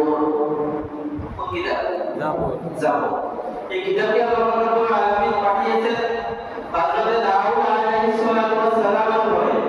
আল্লাহ রাব্বুল আলামিন বলেন ওয়া আতাইনা দাউদা জাবুরা, আমি দাউদকে জাবুর নামক কিতাবটি দিয়েছি। জাবুর কিতাব আছে কার কাছে? হযরত দাউদ আলাইহিস সালাতু ওয়াস সালামের কাছে। এর বাহিরে এই চারটার নাম কিতাব। বাকি যেগুলো কিতাব সেগুলোকে বলা হয় সহিফা। কি বলা হয় সেগুলোকে? সহিফা। সেগুলো ছোট ছোট কিতাব, সেগুলোকে বলা হয় সহিফা। আর কোরআনুল কারীম আল্লাহ বলতেছেন সুহুফি ইব্রাহিম ওয়া মূসা, ইব্রাহিমের কাছে অনেকগুলো সহিফা পাঠাইছি, মূসার কাছে অনেকগুলো বড় কিতাব একটা দিছি, ইনজিল, তাওরাত। এরপর আবার ছোট ছোট আরো অনেকগুলো সহিফা পাঠাইছি। তার ছোট ছোট সহিফার সংখ্যা কত? 100। কত? 100। এবার আসেন কোরআন সর্বশেষ কিতাব। সর্বশেষ কোরআন কিতাব কি? কোরআন। আল্লাহ রাব্বুল আলামিন এই কোরআনকে পাঠিয়েছেন সর্বশেষ নবী মুহাম্মদ রাসূল সাল্লাল্লাহু আলাইহি ওয়াসাল্লামের কাছে। আর এই কিতাব পাঠানোর মাধ্যমে দুনিয়ার বুকে আল্লাহ রাব্বুল আলামিনের পক্ষ থেকে ওহী নাযিলের ধারাবাহিক করার পরিসমাপ্তি ঘটেছে। কিয়ামত পর্যন্ত আর আল্লাহর পক্ষ থেকে একটি আয়াতও নাযিল হবে না। এর মাধ্যমে ওহী নাযিলের ধারাবাহিকতা শেষ। আর কোনো কিতাব আসবে না, আর কোনো সহিফাও আসবে না। কারণ প্রয়োজন হবে না। কি হবে না? প্রয়োজন নাই। প্রয়োজন হবে না। কোরআন আসার আগ পর্যন্ত একটার পর একটা কিতাব এবং সহিফা প্রয়োজন ছিল, নবীর প্রয়োজন ছিল, রাসূলের প্রয়োজন ছিল। এই কারণে আল্লাহ রাব্বুল আলামিন কিতাবও পাঠাইছেন, সহিফাও পাঠাইছেন, নবী রাসূলও পাঠাইছেন। কিন্তু মুহাম্মদ রাসূল সাল্লাল্লাহু আলাইহি ওয়াসাল্লামের পরে আর কোনো নবীর প্রয়োজন হবে না, কোনো রাসূলেরও প্রয়োজন হবে না, কোনো কিতাব বা সহিফারও প্রয়োজন হবে না। হবে না। কিয়ামত পর্যন্ত মানব জাতির জন্য যত ধরনের বিধিবিধান প্রয়োজন, সমস্ত বিধিবিধান আল্লাহ রাব্বুল আলামিন এই কালামের মধ্যে একসাথে দিয়ে দিয়েছেন। সুবহানাল্লাহ। একসাথে দিয়ে দিয়েছেন। এই কোরআনের ভিতরে তাদের সমস্ত দিক নির্দেশনা রয়ে গেছে। এই কারণে সর্বশেষ কিতাব হচ্ছে আল কোরআন। এবার আসেন কিতাবের প্রতি আমাদের 2 নম্বর যে আকীদা, 2 নম্বর ঈমানের যে বিষয়, সেটি হচ্ছে এই বিশ্বাস করতে হবে যে আল্লাহ রাব্বুল আলামিন কোরআন নাযিলের মাধ্যমে আগের সমস্ত কিতাবকে রহিত করে দিয়েছেন। করছেন। কোরআন নাযিলের মাধ্যমে আগের সমস্ত কিতাবকে রহিত করে দিয়েছেন। আগের কিতাবের বিধান এখন আর চলবে না। কিন্তু আগে যে আল্লাহ রাব্বুল আলামিন কিতাব পাঠিয়েছেন, এটা ঈমান রাখতে হবে, এটা বিশ্বাস করতে হবে। কিন্তু সেই কিতাব মানা যাবে না। কারণ কোরআনের মাধ্যমে আগের কিতাব সব কি হয়ে গেছে? বাদ হয়ে গেছে, রহিত হয়ে গেছে। এখন আসেন আল্লাহ রাব্বুল আলামিন 3 নম্বর, 2 নম্বর হলো কোরআন নাযিলের মাধ্যমে সব রহিত হয়ে গেছে। 3 নম্বর হচ্ছে আল্লাহ রাব্বুল আলামিন এই কোরআনটাকে সংরক্ষণের দায়িত্ব দিয়েছেন। কারণ আগের কিতাবগুলো ওই কিতাবের অনুসারীরা পরিবর্তন করেছে। এই কারণে এই কোরআনকে যেন পরিবর্তন কেউ না করতে পারে, আল্লাহ রাব্বুল আলামিন স্বয়ং এই কোরআনকে হেফাজতের দায়িত্ব দিয়েছেন। আল্লাহ রাব্বুল আলামিন ইরশাদ করেন, ইন্না নাহনু নাযালনা যিকরা ওয়া ইন্না লাহু লাহাফিজুন। আমি এই কোরআন জিকিরে নাযিল করেছি এবং আমি এটাকে হেফাজত করব, সংরক্ষণ করব। কে বলেছেন? আল্লাহ রাব্বুল আলামিন বলেছেন। সুতরাং এর মধ্যে কি কেউ পরিবর্তন করতে পারবে? জগৎ যে খারাপ অক্ষর এদিক সেদিক করার কোনো সুযোগ আছে? তাই কিতাবের প্রতি এটা হচ্ছে আমাদের 3 নম্বর আকীদা, 3 নম্বর বিশ্বাস। 1 নম্বর বিশ্বাস কি ছিল? যে আল্লাহ রাব্বুল আলামিনের পক্ষ থেকে সমস্ত নবীদের কাছে আল্লাহ কি পাঠাইছেন? কিতাব পাঠিয়েছেন। এর মধ্যে বড় আছে একটা কিতাব আর ছোট 100টা। বা ছোট হচ্ছে 100। 2 নম্বর ছিল যে আল্লাহ রাব্বুল আলামিন সর্বশেষ এই কোরআনকে নাযিল করে আগের সমস্ত কিতাবকে কি করেছেন? রহিত করে দিয়েছেন। 3 নম্বর হচ্ছে আল্লাহ রাব্বুল আলামিন এই কিতাবটাকে সংরক্ষণের দায়িত্ব নিয়েছেন। 4 নম্বর হচ্ছে আগের কিতাবগুলোতে ওই কিতাবের অনুসারীরা পরিবর্তন করেছে। এটাও আমাদেরকে বিশ্বাস করতে হবে। স্বয়ং আল্লাহ রাব্বুল আলামিন নিজেই বলেছেন, وَمِنَ الَّذِينَ هَادُوا يُحَرِّفُونَ الْكَلِمَ عَن مَّوَاضِعِهِ। যারা ইহুদি তারা আল্লাহ রাব্বুল আলামিনের কালামকে তার জায়গা থেকে সরিয়ে সেখানে তাদের কালামকে প্রতিস্থাপন করেছে। আল্লাহর কথা সরাইয়া সেখানে তারা নিজেদের মন গড়া কথা লিখছে। তারা يكتبون الكتاب بأيديهم ثم يقولون هذا من عند الله কয় নিজেরা কি জায়গাটা লিখি কয় যে টাকা পক্ষ থেকে আসে লিখছে নিজেরা লেখা বই কয় কাছ থেকে আসে আল্লাহর পক্ষ থেকে। আল্লাহর পক্ষ থেকে আসে। একটা উদাহরণ দিয়ে দেখেন কিভাবে তারা পরিবর্তন করছে। জিনাকারী শাস্তি কার শাস্তি? জেনাকারে বাংলাদেশে ইদানিং কেউ এটা আসছে না যে গত কয়েকদিনে পত্রিকা খুললে ফেসবুক খুললে টিভির হেডলাইনের মধ্যে সবচেয়ে বেশি নিউজ কি? দর্শক দর্শন জেনাকারী শাস্তি। আল্লাহ কালাম যে শাস্তি নির্ধারণ করেছে একজন দর্শককে যদি এই শাস্তিটা দেওয়া যেত আল্লাহ জমিন থেকে জেনা ছিল করেছে আর কেউ সাহস করতো না। আল্লাহ রাব্বুল আলামিন জিনাকারীর শাস্তি নির্ধারণ করেছেন আস-সানিয়াতু ওয়াজ-জানি ফাজলিদু কুল্লা ওয়াহিদিন মিনহুমা মিআতা জালদা ওয়া লা তা'খুযুকুম বিহিমা রা'ফাতুন ফী দীনিল্লাহ। আল্লাহ রাব্বুল আলামিন বলেছেন জিনাকারী নারী এবং পুরুষ যদি তারা জিনা করেছে প্রমাণিত হয় আর যদি তারা অবিবাহিত হয় তাহলে তাদের প্রত্যেককে 100টা করে দোলা মারো। কয়টা? 100টা 100টা করে দোলা মারো। যদি সে কি হয়? অবিবাহিত আর যদি বিবাহিত হয় তাহলে তাকে হাতে মেরে রাষ্ট্রায়িক অস্থায়িকা বিজা জানাইয়া পারে বিমোহমা রাখা মিনাল্লাহ। কোরআনে 100টি আয়াত নাযিল ছিল। পরবর্তীতে এই আয়াতটা রহিত হয়েছে কিন্তু হুকুম থেকে গেছে। হুকুম থেকে গেছে। থাকে গেছে। মানে জিনাকারী নারী এবং পুরুষ যদি তারা বিবাহিত হয় তাহলে তাদেরকে কি করতে হবে? বুক সমান মাটিতে গেড়ে হাতুড় মেরে কি করতে হবে? হত্যা করতে হবে। এটা হচ্ছে জিনাকারীর শাস্তি। এই শাস্তি শুধুমাত্র যে কোরআনের মধ্যে ছিল তা না, জিনাকারীর এই শাস্তি, দর্শকের এই শাস্তি আল্লাহ রাব্বুল আলামিনের আগের কিতাবগুলোর মধ্যে ছিল। তাওরাতের মধ্যে ছিল, ইনজিলের মধ্যে ছিল।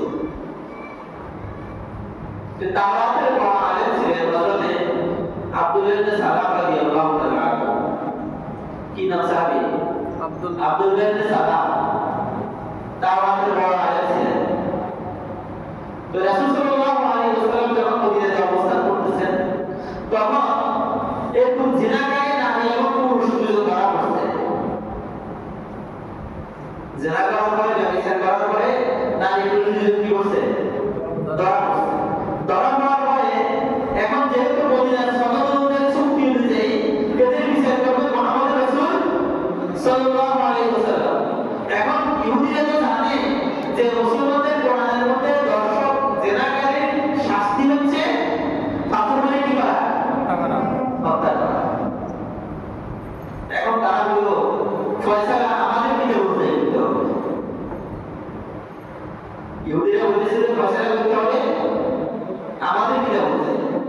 রাসূল বলেন আচ্ছা ঠিক আছে, তোমাদের কিতাবের মধ্যে কি আছে বলো, দর্শকের শাস্তি তোমাদের কিতাবে কি?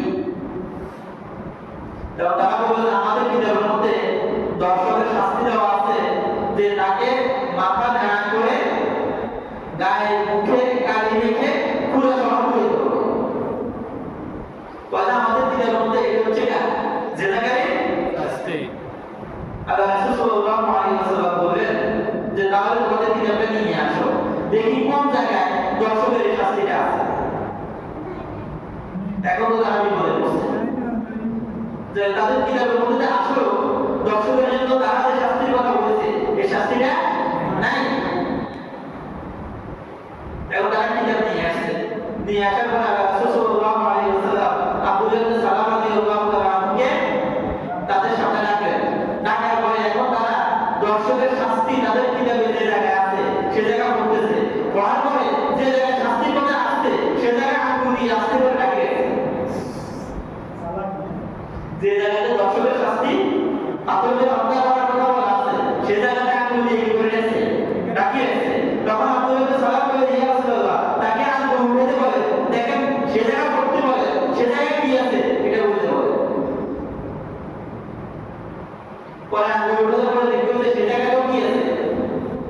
ধর্ষণের শাস্তি পাথর মেরে হত্যা করা বলা আছে। এরপরে ওই জিনাকারী নারী পুরুষ দুজনকে পাথর মেরে কি করা হয়েছে? হত্যা করা। তাই দেখেন আল্লাহর কালামকে তারা নিজেদের স্বার্থে কি ধরনের পরিবর্তন করেছে, পুরো বিধানকে তারা কি করে ফেলেছে? পরিবর্তন করে ফেলেছে, উল্টে গেছে। এই কারণে আল্লাহ বলেছেন ফাওয়াইলুল লিল্লাযীনা ইয়াকতুমুনা আল-কিতাবা বিআইদিহিম সুম্মা ইয়াকুলুনা হাযা মিন 'ইন্দিল্লাহি লিয়াশতারু বিহি সামানান কালীলা।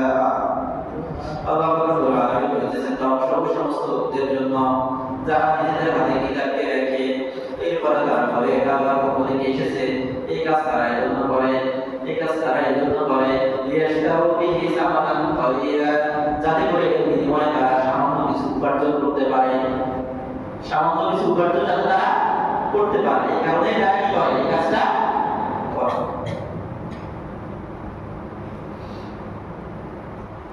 সম্মানিত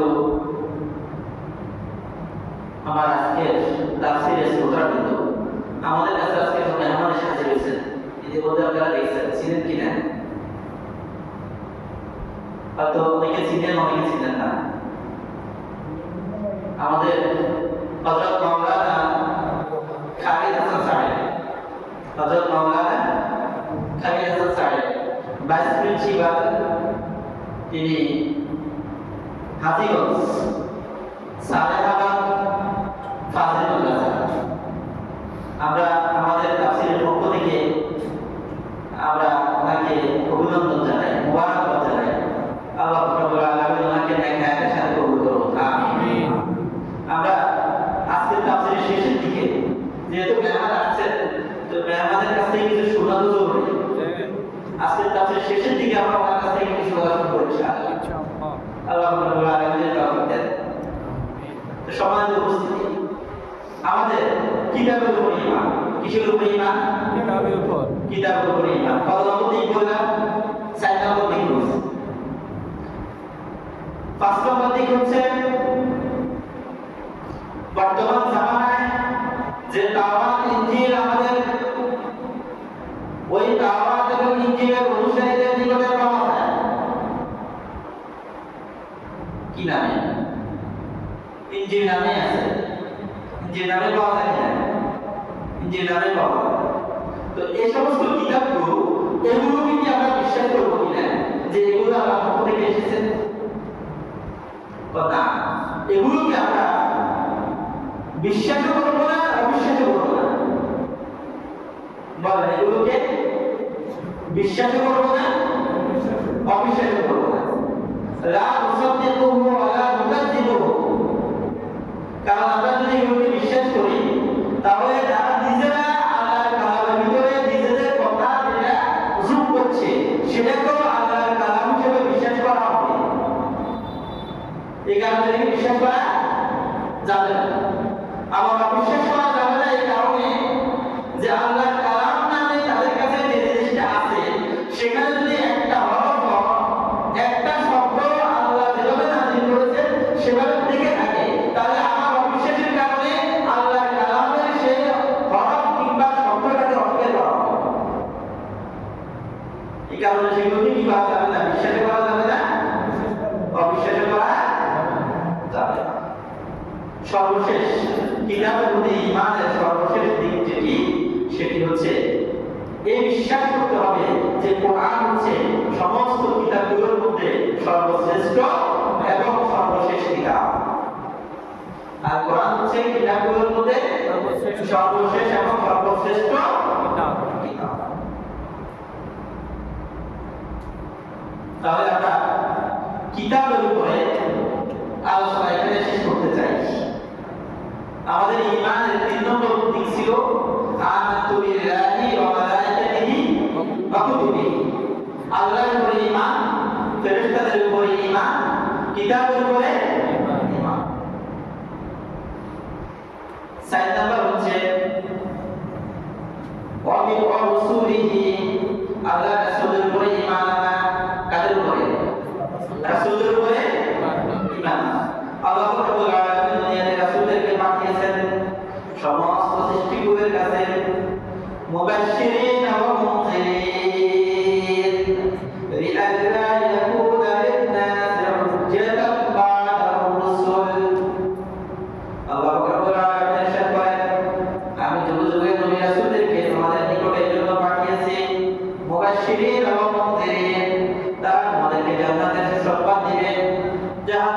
তোমাদেরকে সতর্ক করবে। কিসের সুসংবাদদাতা?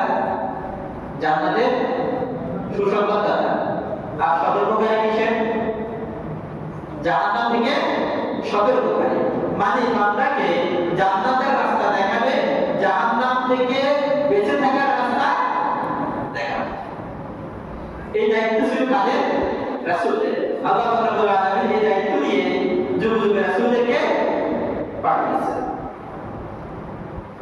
যাতে করে মানুষ কিয়ামতের মাঠে আল্লাহ রাব্বুল আলামিনের কাছে এই ওজর পেশ করতে না পারে, এই আপত্তি পেশ করতে না পারে যে আমাদেরকে তো হেদায়েতের রাস্তা দেখানোর মতো কোনো ব্যক্তি আমাদের জীবনে আসে নাই। এই আপত্তি যাতে করে মানুষ পেশ করতে না পারে, এই কারণে আল্লাহ রাব্বুল আলামিন তাদের নিকটে সুসংবাদদাতা হিসেবে এবং সতর্ককারী হিসেবে যুগ যুগে রাসূলদেরকে পাঠিয়েছেন। আমি বলছি আল্লাহ রাব্বুল আলামিন তার যে সমস্ত প্রেরিত বান্দা এরা দুটো, একদল হচ্ছে নবী আর একদল হচ্ছে রাসূল। একদল হচ্ছে নবী আর একদল হচ্ছে রাসূল। তো নবী এবং রাসূলদের সংখ্যা প্রায় 16 লক্ষ। বলেন সংখ্যা কত? প্রায় 16 লক্ষ। 16 লক্ষ মানে কি? 1,25,000 প্রায়, নিশ্চিত করে বলা যায় না।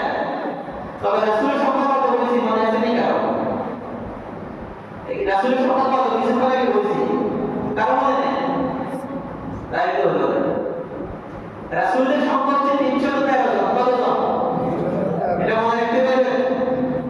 রাসূলের সংখ্যা কত? 313। আর রাসূলকে জিজ্ঞাসা করা হয়েছে, ইয়া রাসূলুল্লাহ, দুনিয়াতে মুখে আল্লাহ রাব্বুল আলামিন যে রাসূল পাঠিয়েছেন তাদের সংখ্যা কত? রাসূল বললেন, আদাদা জুনুদিকুম ফি বাদার।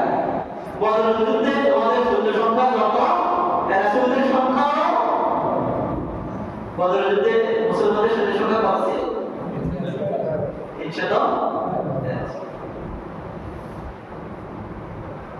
এই নবীদের মধ্যে প্রথম নবী হচ্ছেন হযরতে আদম আলাইহিস সালাতু ওয়াস সালাম, আবুন নাস, আদি পিতা হযরতে আদম আলাইহিস সালাতু ওয়াস সালাম।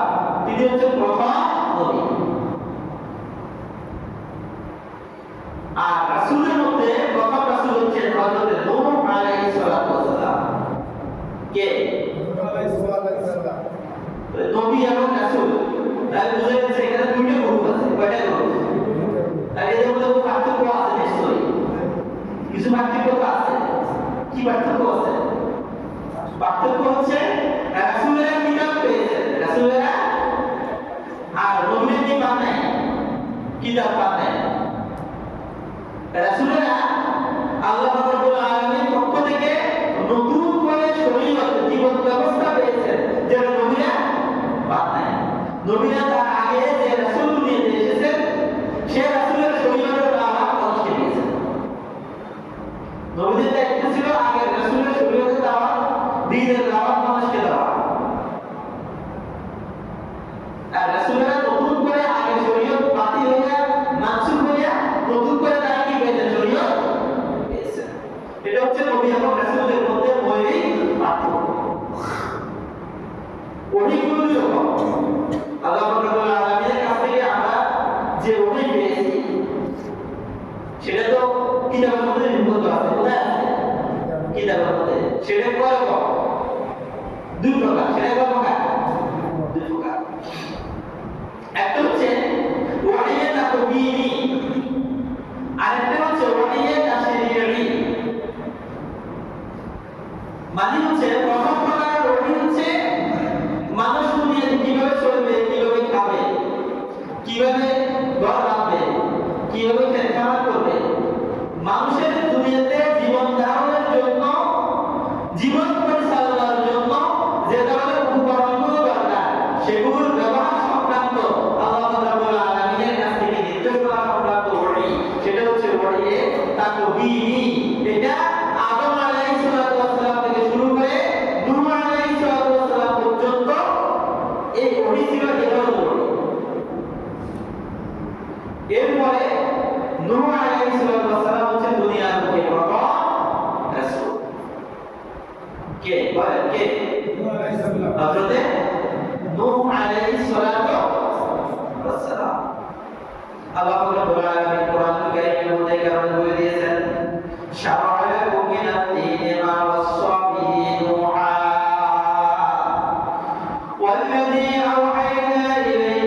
সেগুলোর মধ্যে অন্যতম নির্দেশনা ছিল আনামিমুদ্দিন ওয়ালা তাতাফাররাকু ফি, যে তোমরা আল্লাহর জমিনের মধ্যে তার জীবন ব্যবস্থাটাকে প্রতিষ্ঠিত করো, এই ব্যাপারে তোমরা ভেদাভেদ করিও না, পরস্পর বিচ্ছিন্ন হইও না। তাহলে দেখা যাচ্ছে নূহ আলাইহিস সালামের কাছে যে ধরনের ওহী এসেছে, সর্বশেষ নবী মুহাম্মদ রাসূল সাল্লাল্লাহু আলাইহি ওয়াসাল্লামের কাছে ঠিক একই ধরনের ওহী এসেছে। তাহলে আমরা কিতাবের উপরে ঈমানের এক নম্বর দিক কি বললাম, যা আল্লাহ রাব্বুল আলামিন যুগে যুগে মানুষের হেদায়েতের জন্য নবী এবং রাসূলদেরকে পাঠিয়েছেন। আল্লাহর পক্ষ থেকে এই সমস্ত নবী এবং রাসূল এসেছেন, এই বিশ্বাস আমাদেরকে করতে হবে। দুই নম্বর হচ্ছে রাসূলের মধ্যে প্রথম রাসূল হযরত নূহ আলাইহিস সালাতু ওয়াস সালাম। এরপর আসেন তিন নাম্বার,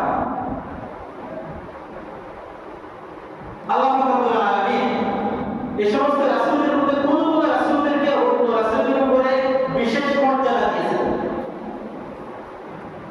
সব রাসূলের মর্যাদা কি ছিল না? সমান ছিল না। মুহাম্মদ রাসূল সাল্লাল্লাহু আলাইহি ওয়াসাল্লামের মর্যাদা যেমন, অন্য রাসূলের মর্যাদা কি তেমন কিনা? রাসূলের মধ্যে পাঁচজন রাসূল, তারা আল্লাহ রাব্বুল আলামিনের কাছে বিশেষ মর্যাদা পেয়েছেন। কয়জন? পাঁচজন। আল্লাহ রাব্বুল আলামিন বলেছেন ফাসবির কামা সাবারা উলুল আযমি মিনার রুসুল, এই রাসূল আপনাদের ধারণ করুন যেভাবে রাসূলের মধ্য থেকে অতি মর্যাদাবান রাসূলেরা ধৈর্য ধারণ করেছে। এই পাঁচজন থেকে এক নম্বর হযরত নূহ আলাইহিস সালাম, বলেন এক নম্বর কে? হযরত নূহ আলাইহিস সালাম। দুই নম্বর হযরত ইব্রাহিম আলাইহিস সালাম, কে? তিন নম্বর হযরত মূসা আলাইহিস সালাম। চার নম্বর হযরত ঈসা আলাইহিস সালাম। পাঁচ নম্বর মুহাম্মদ রাসূল সাল্লাল্লাহু আলাইহি ওয়াসাল্লাম। এই পাঁচজন রাসূল আল্লাহ রাব্বুল আলামিনের কাছে বিশেষ মর্যাদা অধিকারী। আল্লাহ রাব্বুল আলামিন বলেছেন তিলকা রাসূল ফাদ্দালনা বা'দাহুম আলা বা'দ মিনহুম মান কাল্লামা আল্লাহু ওয়া রাফা'a বা'দাহুম দারাজাত। আল্লাহ রাব্বুল আলামিন বলেন ওই সমস্ত রাসূলদের মধ্যে আমি কিছু কোন রাসূলকে অন্য রাসূলের উপরে বিশেষ মর্যাদা প্রতিষ্ঠিত করেছি। তাদের মধ্যে থেকে এমন রাসূল ছিল যাদের সাথে আমি স্বয়ং কথা বলেছি। কার সাথে? আল্লাহ কার সাথে কথা বলেছেন বলেন? কোন রাসূলের সাথে আল্লাহ কথা বলেছেন? হযরত মূসা আলাইহিস সালাম, তার সাথে আল্লাহ সরাসরি কথা বলেছেন না? সরাসরি কথা বলেছেন। ওয়াকাল্লামা আল্লাহু মূসা তাকলিমা, আল্লাহ বলেছেন মূসার সাথে আল্লাহ রাব্বুল আলামিন সরাসরি কথা বলেছেন। ওই যে তুফান,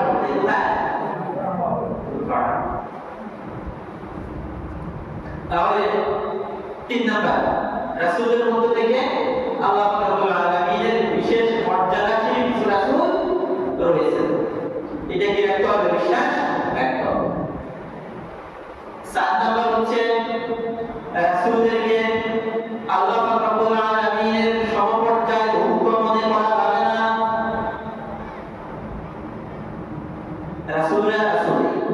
রাসূলরা কখনো আল্লাহর সমপর্যায়ে ভুক্ত নয়। যে কাজটা করবে দুনিয়ার লোকে খ্রিস্টান সম্প্রদায় করেছে, তারা হযরত ঈসা আলাইহিস সালামের ব্যাপারে কি বলেছে? যে ঈসা আল্লাহ, ঈসা আল্লাহর পুত্র, নাউযুবিল্লাহ। কি বলেছে? যে ঈসা আল্লাহর পুত্র। বাইনাল্লাহ সালিসু সালাসা, তো আল্লাহ রাব্বুল আলামিন হচ্ছে তিন প্রকার, এক প্রকার। নাউযুবিল্লাহ। তো আল্লাহ হচ্ছে তিন প্রকার, এটা কারা হয়? নাসারা। তাদের মধ্যে বিশ্বাস আছে যে আল্লাহ হচ্ছে এক প্রকার, মারিয়াম হচ্ছে আরেক প্রকার, তার পুত্র ঈসা হচ্ছে আরেক প্রকার। কি কারণে আরেকটা বলে? কারণ হচ্ছে আল্লাহ রাব্বুল আলামিন ঈসা আলাইহিস সালামকে দুনিয়াতে পাঠিয়েছেন ফিতা ছাড়া। কি ছাড়া? ফিতা ছাড়া। তো ফিতা ছাড়া এসেছেন অলৌকিকভাবে। এটা আল্লাহ রাব্বুল আলামিন মারিয়ামের ভিতরে আল্লাহর পক্ষ থেকে একটা রূহ ফুঁ দিয়ে দিয়েছেন। সেখান থেকে হযরত ঈসা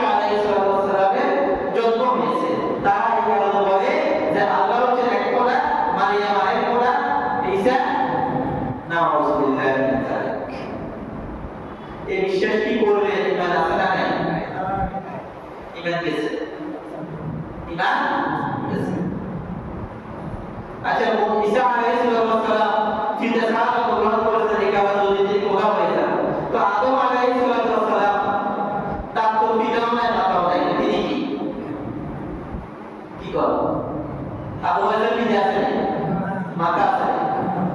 তো এই বাবা সারা জন্মগ্রহণ করে তিনি যদি খোদা বা খোদার পুত্র হন, তো যিনি বাবা মা দুজন সাহায্য জন্মগ্রহণ করছেন তিনি কি? সুতরাং খ্রিস্টানদের বিশ্বাস আকীদা যেটা তারা করে, এটা হচ্ছে আল্লাহ রাব্বুল আলামিনের সাথে শিরক। এই জাতের বিশ্বাস আকীদা তোমার ঈমানদার মুসলমানের আকীদা হতে পারবে না। ইহুদিরা কি বলে দেখেন? ইহুদিরা বলে ওযাইর ইবনুল্লাহ, ইহুদিরা বলে ওযাইর আল্লাহর পুত্র। নাউজুবিল্লাহ। কি কয়? ওযাইর আল্লাহর পুত্র। ওযাইর নামের এক নবী ছিলেন। ওযাইর নামের এক নবী ছিলেন। তো তিনি একবার পুনরুত্থান কিভাবে হবে, মৃত্যুর পরে মানুষকে আল্লাহ রাব্বুল আলামিন কিভাবে জীবিত করবেন, কিভাবে জীবিত করবেন, আল্লাহ রাব্বুল আলামিন সেটা একটু খায় ফেলে জানতে চেয়েছেন। আল্লাহ রাব্বুল আলামিন তখন তাকে মৃত্যু দিয়ে দিয়েছেন। তিনি এই মৃত্যু অবস্থায় 100 বছর ছিলেন। কত বছর? ফামাতাহুল্লাহু মিয়াতা আমিন। কত বছর? 100 বছর আল্লাহ রাব্বুল আলামিন তাকে মৃত্যু অবস্থায় রেখেছেন। এরপরে তাকে আবার জীবিত করছেন। আল্লাহ রাব্বুল আলামিন তাকে আবার জীবিত করছেন। জীবিত করার পরে তিনি দেখছেন যে তার পাশে যে গাধাটা ছিল, এই গাধাটা একদম সুস্থ আছে, ভালো আছে। তার পাশে যে খাবার ছিল, খাবারগুলো এখন পর্যন্ত কি আছে? তাজা আছে। তো এখন এই ঘটনা যখন ইহুদিদের কানে গেছে, যা আমরা তারা চিন্তা করলো যে লোকটা 100 বছর মৃত অবস্থায় থেকে আবার জীবিত হয়েছে, এই লোকটা তো খোদা না হইয়া পারে না। এই কারণে তারা ওযাইরের কি বানাইছে? আল্লাহ পুত্র বানাইছে। সুতরাং কোন নবীর ব্যাপারে এই ধরনের ধারণা, এই ধরনের ঈমান পোষণ করা যাবে না যে তিনি স্বয়ং খোদা অথবা তিনি খোদার পুত্র, এই ধরনের বিশ্বাস করা যাবে না। নবীদের প্রতি ঈমানের এটা হচ্ছে 4 নাম্বার দিক। এটা কত নম্বর দিক? 4 নম্বর। নবীরা আল্লাহ রাব্বুল আলামিনের বান্দা, এটা কি আল্লাহর সৃষ্টি। তবে আল্লাহ এদেরকে অন্য মানুষের সাথে কি দিয়েছেন? মর্যাদা দিয়েছেন। বিশেষ কাজে আল্লাহ রাব্বুল আলামিন তাদেরকে নিয়োজিত করেছেন। আল্লাহ রাব্বুল আলামিন তাদেরকে যে মর্যাদা দিয়েছেন সেটা হচ্ছে রিসালাতের মর্যাদা দিয়েছেন। তাদেরকে নবুয়তের মর্যাদা আল্লাহ রাব্বুল আলামিন দিয়েছেন। নবীদের প্রতি ঈমানের আরেকটি দিক হচ্ছে এই বিশ্বাস করতে হবে যে মুহাম্মদ রাসূল সাল্লাল্লাহু আলাইহি ওয়াসাল্লাম আল্লাহ রাব্বুল আলামিন তাকে সর্বশেষ নবী এবং রাসূল করে পাঠিয়েছেন। তারপরে আর কোনো নবী এবং রাসূল দুনিয়াতে কি আমাদের দেশে কি রাসূলকে শেষ করে মানে না, এরকম একটা গোষ্ঠী আছে? কারা? আর রাসূলকে শেষ করে মানে না, কয় যে রাসূল শেষ কবি নয়। আল্লাহ যে কোরআনে কারীমের মধ্যে বলেছেন যে ওয়াখাতামুন নাবিয়্যিন, তিনি হচ্ছেন নবীদের মধ্যে সর্বশেষ নবী। খাতাম বা খাতাম মানে হচ্ছে সর্বোত্তম, শেষ নয়। মানে নিজেদের মত করে কোরআন ব্যাখ্যা করিয়া মুহাম্মদ সাল্লাল্লাহু আলাইহি ওয়াসাল্লামের পরে আবার নবী আসবে, এটাকে তারা সাব্যস্ত করে। যারা এটা মানবে না, এই ঈমান পোষণ করবে না যে মুহাম্মদ সাল্লাল্লাহু আলাইহি ওয়াসাল্লাম তিনি শেষ নবী, তারপরে আর নবী রাসূল আসবে না, তারা কি হতে পারবে না? ইমানদার হতে পারবে না, তারা হবে কাফের। সুতরাং কাদিয়ানীরা কি মুসলমান না কাফের? কাফের। এরা কাফের। সুতরাং নবীদের প্রতি ঈমানের এটা হচ্ছে সবচেয়ে বড় দিক যে সর্বশেষ নবী মুহাম্মদ রাসূল সাল্লাল্লাহু আলাইহি ওয়াসাল্লাম, তারপরে আর কোনো নবী এবং রাসূল আসবে না। সম্মানিত উপস্থিতি, নবী এবং রাসূলদের প্রতি ঈমানের যে দিকগুলো আমরা বর্ণনা করলাম, এগুলোর প্রতি যদি আমরা ঈমান রাখি, বিশ্বাস করি, তাহলে ওই যে আমানতু বিল্লাহি ওয়া মালাইকাতিহি ওয়া কুতুবিহি ওয়া রুসুলিহি, রাসূলের প্রতি আমাদের ঈমানটা কি হবে? পূর্ণ হবে। আমার আজকের আলোচনা আমি শেষ করতে চাই এখানে। আবার আগের আলোচনা থেকে আজকে পর্যন্ত আমরা কি শিখলাম এটা একটু সামারাইজ করতে চাই। ঠিক আছে। রাজি আছেন কিনা? হ্যাঁ। আমরা কোন সূরাটা আছে করতেছি? সূরাতুল আসর। কোথা থেকে বাঁচবে কয় শ্রেণীর মানুষ? কোথা থেকে বাঁচবে কয় শ্রেণীর মানুষ? 4 শ্রেণীর মানুষ। খুবই জানা তারা মনে রাখতে হবে। কয় শ্রেণীর মানুষ? এক শ্রেণী যারা ঈমান এনেছে, তারা কি এনেছে? ঈমান এনেছে। তো ঈমান আনতে হলে কয় জিনিসের প্রতি ঈমান আনতে হবে? 6 জিনিসের প্রতি। কয় জিনিসের প্রতি? এক নম্বরে আল্লাহর উপরে ঈমান আনতে হয়। 2 নম্বরে ফেরেশতাদের প্রতি ঈমান আনতে হয়। 3 নম্বরে কিতাবের উপরে ঈমান আনতে হয়। 4 নম্বরে রাসূলের উপরে ঈমান আনতে হয়। 5 নম্বরে আখিরাতের উপরে ঈমান আনতে হয়। 6 নম্বরে তাকদীরের উপরে ঈমান আনতে হয়। তা আমরা যে বিষয়গুলোর উপরে ঈমান আনতে হয় সেই বিষয়গুলো নিয়ে আলোচনা করতেছি। আজকে আমরা রাসূলের প্রতি ঈমান আনার যে দিকগুলো সেগুলো শেষ করলাম ইনশাআল্লাহ।